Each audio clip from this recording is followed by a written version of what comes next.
न मोदी को खबर थी, न भारत के वैज्ञानिकों को पता। इसरो की क्रिटिकल तकनीक पर हुआ सबसे बड़ा खुलासा। एक ही झटके में अरबों डॉलर के मार्केट में इसरो का धमाका। इसरो की क्रिटिकल तकनीक ने उड़ाए नासा और चीन के होश। दोस्तों, भारत में आपको हर गली नुक्कड़ पर ऐसे लोग मिल जाएंगे जो कभी इसरो के चंद्रयान मंगलयान पर सवाल उठाते नजर आते हैं, तो कोई डीआरडीओ की मिसाइलों ड्रोन्स को कोसने लगता है, तो कुछ एचएलए के फाइटर जेट्स और हेलीकॉप्टर्स पर ज्ञान देना शुरू कर देते हैं, या फिर इन प्रोजेक्ट्स में हुई देरी को लेकर के कोसने लगते हैं। बड़ी बात तो यह है कि ये लोग भारत को अमेरिका, रूस या फिर यूरोपियन डेवलप्ड नेशन से कंपेयर करने लगते हैं, जो टेक्नोलॉजी के मामले में भारत से कई साल पहले ही कई गुना आगे निकल चुके थे। या फिर ऐसे लोग भारत में रहकर भारत को ही चाइना के सामने नीचा दिखाने की कोशिश करते हैं, जबकि ये टूल किट गैंग खुद भी जानते हैं कि चाइना से आने वाली ज्यादातर खबरें या तो प्रोपेगेंडा होती हैं या फिर झूठी होती हैं। दोस्तों, ये बात मैं आपको इसलिए शेयर कर रहा हूं क्योंकि अब मैं जो कुछ आपको बताने वाला हूं, इस वीडियो को पूरा देखने के बाद आप ऐसे लोगों को बता सकते हैं कि आज का भारत या इसरो की टेक्नोलॉजीज किस लेवल पर पहुंच चुकी हैं। भारत क्वालिटी के मामले में चाइना और यूरोप के डेवलप्ड नेशन से कहीं ज्यादा आगे निकल चुका है। बड़ी बात तो यह है कि ये देश आज भारत से सर्विस ले रहे हैं। और दोस्तों, भारतीय साइंटिस्टों की रिसर्च, उनकी परफेक्शन और क्वालिटी ओरिएंटेड तकनीक के आगे कैसे दुनिया अब झुक चुकी है। और दोस्तों, एक ही झटके में जब एक बड़ा खुलासा हुआ तो कैसे मोदी सरकार भी हक्की बक्की रह गई कि इसरो की लैब्स में अरबों खरबों का खजाना छिपा पड़ा है, जो अब वर्ल्ड मार्केट में बहुत बड़ा तहलका मचाने वाला है। और वो भी एक दो टेक्नोलॉजी नहीं, बल्कि एक साथ 100 से भी ज्यादा टेक्नोलॉजी। तो चलिए दोस्तों, इस वीडियो में मेरे साथ लगातार बने रहिए क्योंकि ये बहुत मजेदार होने वाला है। स्पेस टेक्नोलॉजी में तेजी से बढ़ रहा इसरो का दबदबा। अब तेजी से अत्याधुनिक तकनीक हासिल करने में जुटा इसरो। दोस्तों, सबसे पहले तो मैं आपको इसरो की इन हाउस टेक्नोलॉजीज के बारे में बता देता हूं, जिनका पहली बार खुलासा हुआ तो पूरी दुनिया हैरान है, क्योंकि अगर सरकार इस मामले में स्टेप नहीं लेती तो फिर कोई जान भी नहीं पाता कि इसरो के पास ऐसी भी तकनीकें मौजूद हैं जिनके लिए भारत की ही कंपनियां दुनिया में मारी मारी फिरती हैं। इसरो के सामने जब टेक्नोलॉजी ट्रांसफर करने की बात आई तो पता चला कि इसरो की क्रिटिकल टेक्नोलॉजीज जो भारत की प्राइवेट एजेंसियों के लिए किसी वरदान से कम नहीं हैं, वो ऐसे ही पड़ी हुई थी। इनके लिए प्राइवेट सेक्टर्स को दूसरे देशों के भरोसे रहना पड़ रहा था। अब से दोस्तों केवल 2 साल पहले तक ही भारतीय मैन्युफैक्चरर्स के पास में ना तो सोलर सेल्स और ना ही लिथियम सेल्स मैन्युफैक्चरिंग करने की टेक्नोलॉजी थी और ना ही अनुभव था। लेकिन इससे कई साल पहले ही इसरो के पास इन दोनों ही टेक्नोलॉजीज को लेकर के इन हाउस प्रोड्यूस करने का पूरा इंफ्रास्ट्रक्चर मौजूद था। डिमांड और इनोवेशन के बीच इस गैप को भारत सरकार ने पहचाना और अब एक ऐसा प्लान तैयार किया है जिसने पूरी दुनिया में तहलका मचा के रख दिया है। और इसी प्लान ने इसरो की टेक्नोलॉजीज के जरिए रेवेन्यू जनरेट करने का भी बड़ा साधन क्रिएट कर दिया है। और दोस्तों, अब इसरो इन टेक्नोलॉजीज का कमर्शियल इस्तेमाल भी शुरू कर चुका है। इसरो ने अपने द्वारा डेवलप की गई सोलर और लिथियम सेल्स की टेक्नोलॉजी प्राइवेट प्लेयर्स को ट्रांसफर करने का बड़ा प्लान बनाया। इस प्लान के मुताबिक ये क्राइटेरिया रखा गया कि ऐसे मैन्युफैक्चरर्स जिनके पास लिथियम सेल्स और सोलर सेल्स मास प्रोड्यूस करने लायक फंड्स मौजूद हैं, वो इस टेक्नोलॉजीज को काफी कम कीमत पर इसरो से खरीद सकते हैं। और ये कीमत केवल 1 करोड़ रुपए के आसपास ही बैठती है। बड़ी बात तो यह है कि अगर ये भारतीय कंपनियां इसी टेक्नोलॉजीज को किसी ओवरसीज सप्लायर से खरीदती हैं तो शायद इसके लिए 100 से लेकर 1000 गुना ज्यादा कीमत देनी पड़ती।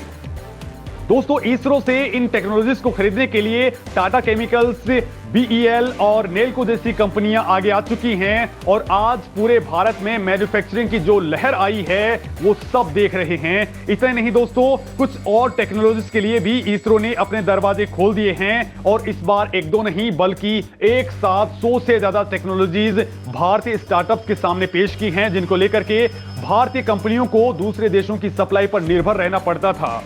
इसरो ने इन सभी टेक्नोलॉजीज के लिए एप्लीकेशंस मंगवा लिए हैं, जिनमें ड्रोन, सैटेलाइट्स, कंपोजिट मटेरियल और स्पेशलाइज्ड वेल से लेकर के सॉफ्टवेयर, इंजन और टेस्टिंग इक्विपमेंट भी शामिल हैं, जिनकी जरूरत आज भारतीय कंपनियों को बहुत ही ज्यादा है। क्योंकि अगर ये इंफ्रास्ट्रक्चर डेवलप ही करते हैं तो इनमें अरबों खरबों का खर्च आ जाता है।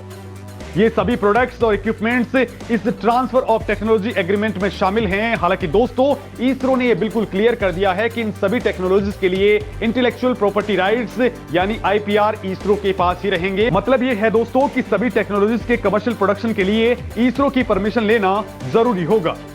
ऐसा इसलिए दोस्तों क्योंकि इससे भारत में डेवलप इन तकनीक का किसी भी तरह से गलत इस्तेमाल ना हो पाए। दोस्तों, इस खबर ने पूरी दुनिया में तहलका मचा दिया है कि इसरो के पास इतनी सीक्रेट तकनीक भी मौजूद थी। वैसे दोस्तों, आपको एक और बात बता देना चाहता हूं जिसको जानकर आप भी हैरान रह जाएंगे कि इसरो की खुद की एक सेमीकंडक्टर प्रोडक्शन यूनिट भी मौजूद है जो 200 mm सिलिकॉन का प्रोडक्शन करती है। यह यूनिट पंजाब के मोहाली में मौजूद है और इसरो के लॉन्च व्हीकल से लेकर के सैटेलाइट्स में लगे सभी इलेक्ट्रॉनिक सिस्टम्स इसी फैसिलिटी में मैन्युफैक्चर किए जाते हैं।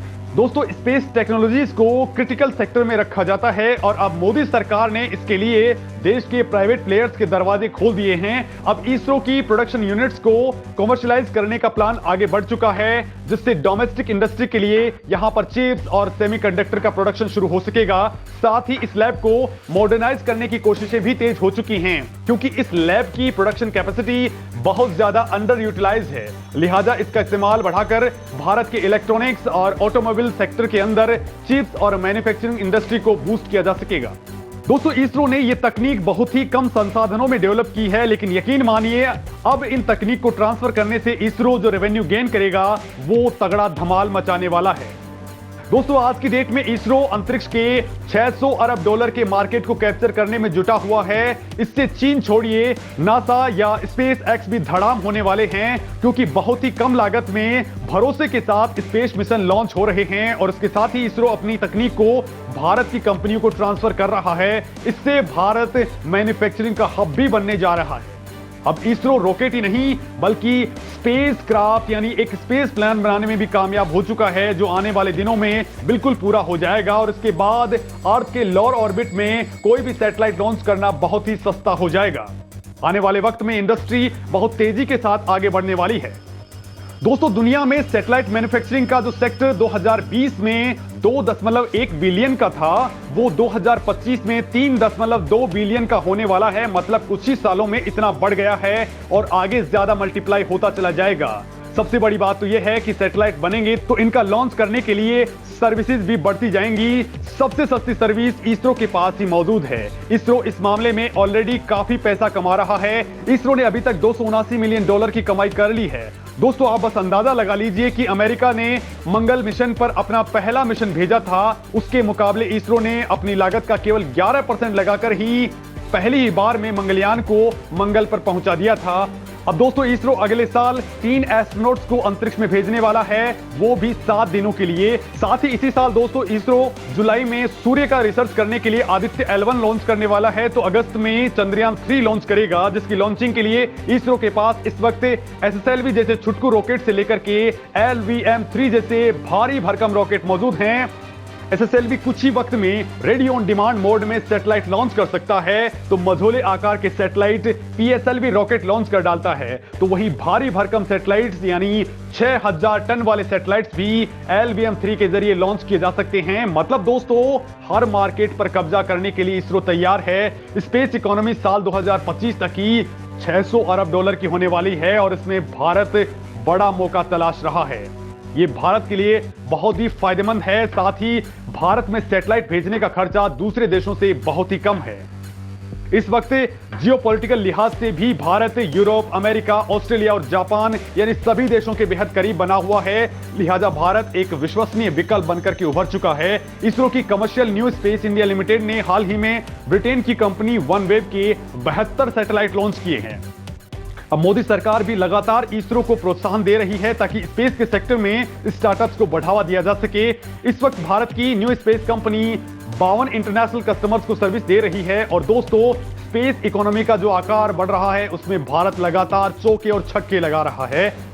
और दोस्तों, इस मामले में आप क्या सोचते हैं, कमेंट करके जरूर बताएं।